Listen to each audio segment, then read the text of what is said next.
ไทยหัวใจเดียวกันเพื่อเสรีภาพและประชาธิปไตยทุกท่านยินดีต้อนรับทุกท่านเข้าในการเสียงประชาชนลาว Voice of the Lao People Welcome to everyone Bienvenue à toutes et à tous Good morning Bonjour สบายดีสวัสดีครับขอเข้าเพลงชาติก่อนเนาะสบายดีสอนสบายดีใส่หมกเนาะสบายดีเพลสศาสตร์ลาวตั้งแต่เดิมมาขึ้นชื่อลือซาอยู่ในอาเซียนศาสตร์ลาวผูกพันไมตรีความสามัคคีฮักห่อหุ้มกันหักศาสตร์หักปาฏิเฮาหักเจ้าปุกกิจกีสาหักศาสตร์รวมศาสนาแต่บูหันมาหักษาดินแดนเสียงกล้องบอกโอ้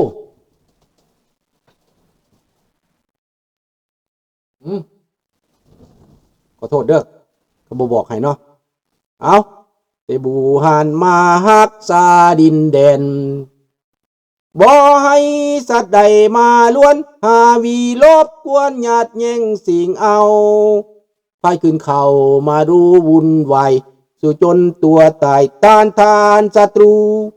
ส่วนศัตรูเลือดเนื้อเสื้อเผาพื้นผู้กูเอาบันเทาถูกกันเป็นว่าเสียงกล้องพุ่นเนาะโอเคแล้วบ่ต่อไปอีกเนาะเอาเพลงดาแก้วก่อนเนาะ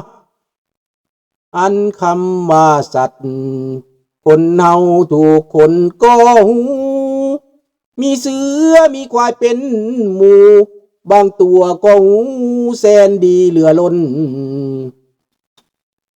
ตัวอย่างว่าควาย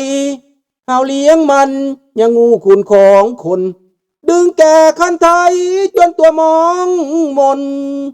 บ่เคยได้จมสักคำเมื่อมาเทียบใจคนเฮาบางคนก็หายไปเสียยิ่งกว่าพวงไข่หวังร่ำรวยเสียจนหน้ากำตัวอย่างลาวแดงไปหลงแก้วแดงให้ความศีลธรรมจะลืมข้าวเหนียวเม็ดขาวงามลืมคำสอนองค์พระเจ้าโธ่เอ๋ยแก้วแดงใจหายเสียยิ่งกว่าสัตว์แถมยังบังอาจญาติเอาแดนดินดอนของลาวเที่ยวฆ่าเที่ยวแกงคนลาวหนีตายป้าเอื้อนเป็นเป่าโบราณควันเมืองเก่าๆทำลายเสียได้ลงคอเพื่อนลาวหลงผิดอย่าไปเสื้อฟังคำเขามีภัยหักหอมเมืองลาวยิ่งกว่าลาวนี้จะมีหรือบ่น้ำตาลาวไหลเป็นน้อยเป็นพันก็เพื่อหวังหล่อว่าอยากเห็นเมืองลาวนี้ก็สร้างตัวเพื่อคนลาวเองทองล้นมึงบ่อยากเห็นบ่ชาติลาวเจริญมึงบ่อยากเห็นบ่ชาติลาวหักแพงกันมึงบ่อยากเห็นบ่ชาติลาวพัฒนามึงบ่อยากเห็นบ่ชาติลาวลุดหนี้ลุดศีลมึงมีอำนาจมึงสิท่าไผบักควายมึงสิท่าไผเปลี่ยนแปลงนั่นแม่นสันดานมึงเองควรเปลี่ยนแปลงแม่นมึงเองควรปฏิบัติควรปฏิรูปควรเปิดกว้างประเทศให้เป็นประชาธิปไตยมึงสิตายบ่เท่าพอตายแล้วนั่งอยู่ในอำนาจมาตั้งเท่าไรปีแก้ไขบ่ได้มึงเรียกร้องให้ประชาชนแก้ไขมึงเรียกร้องให้ประชาชนเปลี่ยนแปลงแต่ตัวสันดานมึงบ้าอำนาจบ่ฮู้จักตัวเองมีอำนาจเป็นประธานประเทศเป็นถึงขั้นประธานประเทศประธานาธิบดีของประเทศอำนาจชุดอยู่นะมึงสิท่าไปอีกมึงสิมาเรียกร้องหาผู้ใดอีกประกาศมื้อนี้ก็ได้ประกาศมื้ออื่นก็ได้บอกว่าอยากเป็นประชาธิปไตยแล้วเบื่อแล้วเป็นเผด็จการนี่นะลดละความบ้าอำนาจของมึงลง เปิดให้ประชาชนมีสิทธิ์มีเสียงเปิดให้เขาหาเสียงเลือกตั้งเปิดหาคนดีมันเป็นอย่างล่ะมึงสิมาหลอกมาลวงมึงสิมาบิดเบือนให้อย่างต่อไปมึงสิตายซะบอกเห็นบ่ล่ะควรจะเข้าใจนานแล้วควรจะตื่นนานแล้วทรัพย์สมบัติทรัพย์สินต่างๆขายไปหมดแล้วอีหยังก็ขายไปอีหยังก็ยึดไปอีหยังก็เอาไปความชั่วความเลวมันอยู่ในพวกสู50 ปีที่พวกจูอยู่ในอำนาจนั้นสูบ่ฮู้จักเปลี่ยนแปลงอยู่ในสภาก็เว้าไปเว้ามาเสนอท่านประธานเอาอยู่หั่นแหละท่านประธานนั่นน่ะประธานพ่อประธานแม่สูบ่สูอยากเปลี่ยนสูก็เปลี่ยนติอยากแก้ไขก็แก้ไขติมันง่ายๆมันเสียดหยังเปิดประตูสู่ประชาธิปไตยเห็นบ่ล่ะให้มี3อำนาจพี่น้องอันนี้อำนาจอยู่ในลาวอำนาจเผด็จการตัวเดียวพรรคพวกมันแหละอำนาจนั้นถ้ามันมี3อำนาจที่ว่าเขาบริหารขึ้นในโลกนี่นะอำนาจบริหารอำนาจตุลาการอำนาจนิติบัญญัติประเทศไทยเขาก็มี3อำนาจเพื่อแก้ไขปัญหาของประชาชนอำนาจแต่ละอำนาจไว้เห็นหยังอำนาจบริหารคือรัฐบาลเอาไว้แก้ไขปัญหาของประเทศมองทั่วไปตัวเรื่องประเทศจัดสรรงบประมาณเห็นบ่ล่ะแล้วก็หาทางออกเศรษฐกิจทุกสิ่งทุกอย่างทุกกระทรวงทบวงกรมแม่นรัฐบาลกำกับการบริหารสภาไว้เห็นหยังเห็นบ่อำนาจนิติบัญญัติสภาก็ไว้เขียนกฎหมายเอาไว้ถกเถียงกันหาทางลงหาทางออกให้เอกภาพกันอย่างน้อยก็ได้ majority เอาเสียงส่วนใหญ่กฎหมายผ่านไปสภาค้นหากฎหมายนำเอาปัญหาต่างๆมาถกเถียงซักพอกกันเพื่อให้มันได้ข้อสรุปผู้แทนเอาไว้จังสั้นแหละสภาก็เอาไว้จังสั้นแหละเห็นบ่ล่ะสำหรับแก้ไขปัญหาสร้างกฎหมายขึ้นมาปัญหาต่างๆก็เอามาถกเถียงกันอยู่นั่นเขาห้องว่าสภา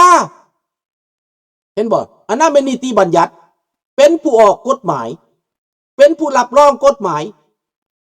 เป็นผู้สะท้อนทุกปัญหาเข้ามาสู่สภารัฐบาลเอาไปหับฟังยอมหับปฏิบัติตามที่สภาออกกฎหมายมานี่ศักดิ์สิทธิ์บอกศักดิ์สิทธิ์ปราบปรามคอร์รัปชันปราบปรามยังก็มาจากกฎหมายเบิดผู้ใดบ่ปฏิบัติตามผิดกฎหมายก็ไล่ออกปลดออกในกฎหมายเบิดแม่นสภาเป็นผู้ออกกฎหมายอันสภาลาวเป็นสภาหยังสภาเสนอเห็นจังสั้นเห็นจังซี่แต่แก้บ่ได้แก้ได้แต่สินลูกไผ่ตัวเองเบิดหาแก้แต่สินเด็กน้อยสภาผู้แทนลาวรัฐบาลลาวรัฐมนตรีลาวกระทรวงทบวงกรมหาแก้แต่สินเด็กน้อยเบิดเท่านั้นหากินหายากนากินของเขาคือหาแก้สินแก้ได้แต่สินสภาโจรนี่อันนี้สภานิติบัญญัติเห็นบ่ล่ะสภาตุลาการเดซันแม่นหยังแม่นศาลแม่นความยุติธรรมเห็นบ่เรื่องตุลาการตัดสินคดีไปแล้วก็บ่มีประโยชน์บ่ศักดิ์สิทธิ์ปฏิบัติบ่ได้อำนาจเหลือกว่าตุลาการอำนาจตุลาการก็เป็นเพียงตั้งแต่ว่าล้มปากซื่อๆอยากเอาของไผก็เอาอยากฆ่าไผก็ฆ่าอยากทำลายไผก็ทำลายอยากหาเรื่องใส่ไผก็หาอำนาจท้องถิ่นบ่มีตุลาการเลยมีแต่พวกกูพวกมึงแกเว้าละย่านตุลาการมันอยู่ไสอยู่เมืองแก้วอยู่ฮานอยอยู่ฮานอยพูดอำนาจตุลาการมันตำรวจก็ฟังฮานอยบ่ได้ฟังตุลาการของลาวเลยศาลก็บ่มีความหมายหยังหัวหน้าศาลก็บ่มีความหมายหยังบักขี้กระตึกบ่มีหยัง คันผู้ใหญ่เฮ็ดผิดยกเว้นคันประชาชนเฮ็ดผิดจับเขาก็เว้าเองเขาผู้แทนบางคนก็เหลือใจว่าจังไดโอ้ยว่าซั่นบัดชาวบ้านหั่นนะว่าซั่นหลักงัวหลักควายหลักเป็ดหลักไก่หลักตึกเบ็ดตึกก้องหลักปูหลักปลากระจับเข้าคุกจนบ่มีบ่อนไว้บ้านรัฐบาลรัฐมนตรีกระทรวงทบวงกรมข้าราชการหลักซกเงินรัฐบาลคอร์รัปชันบ่ได้จับมีแต่ย้ายกันซื่อๆโยกย้ายกันไปโยกย้ายกันมาดังอีเวียงทองหอยแหงนะหลักเงินเท่าใดก็โยกย้ายไปซื่อๆผัวมันหลักเงินเท่าใดอยู่หลวงพระบางก็โยกย้ายไปซื่อๆหัวหน้ากรมหัวหน้ากองหลักเงินหลักคำคอร์รัปชันโยกย้ายไปซื่อๆกลับขึ้นมาหับหน้าที่คือเก่าอันนี้มันพวกโจรกุ้มโจรเข้าใจแล้วบอกทองล้นบักทองลุ้นศรีสุริตมึงเข้าใจแล้วบอกประเทศชาติบ้านเมืองมึงนั่งเต็งมา50 ปีมึงบ่มีความสามารถโง่ตายซะลงซะกูสิจัดการเองมึงลงซะบักควายมึงลงซะกูสิหาคนเก่งๆเข้าไปบริหารประเทศกูสิจัดสรรหาคนขอโทษเด้อพี่น้องว้าวกับสัตว์ว้าวกับศัตรูมันต้องว้าวแบบนี้ความสมความเข้มความเข้มแข็งความหยาบความคายก็ขอโทษรุ่มลูกน้ำหลานทุกคนเด้อมันโพดนั่งอยู่ในอำนาจ50 ปีบ่ฮู้ทางออกซ้ำว่าประตูศาลของศาลไปศาลมาสูประตูสิออกทางใดว่าซั่นบ่ฮู้ทางออกถามเด็กน้อยป.4 มันก็ยังฮู้จักว่าสิแก้ไขแนวใดมีอำนาจเสียอย่างเอาอำนาจมามอบให้แม่สิเฮ็ดเบิ่งมอบอำนาจให้แม่คนซื่อสัตย์คนชุจริตคนจริงจังจริงใจนี่ขั้นบ่ได้ซะล่ะแต่ว่าความบิดเบือนความเล่ห์เหลี่ยมความเล่ห์กลความขี้ส่อตอแหลของพวกมันนั้นแก้บ่ได้มันแก้บ่ได้เพราะมันบ่อยากแก้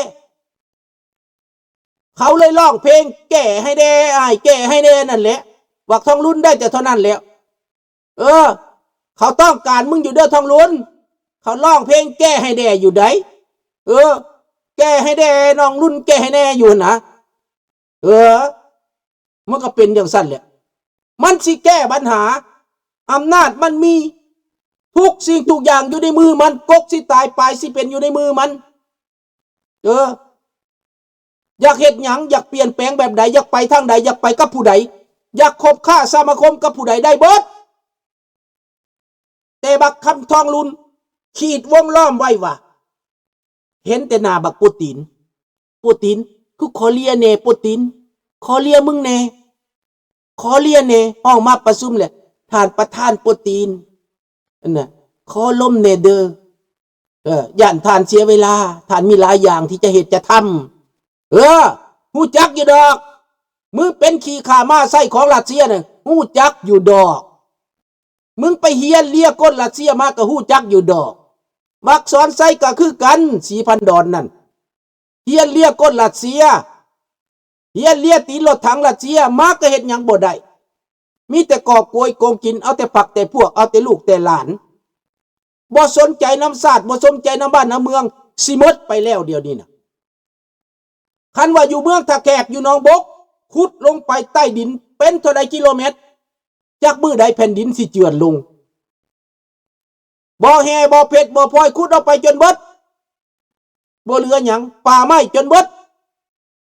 แล้วก็มาซื้อเฮือนหลังใหญ่อ้างกันอยู่ในเวียงจันทน์เบิดบ่อนอ้างเบิดจากนั้นก็ไปซื้อรถหรูมาอ้างอวดอ้าง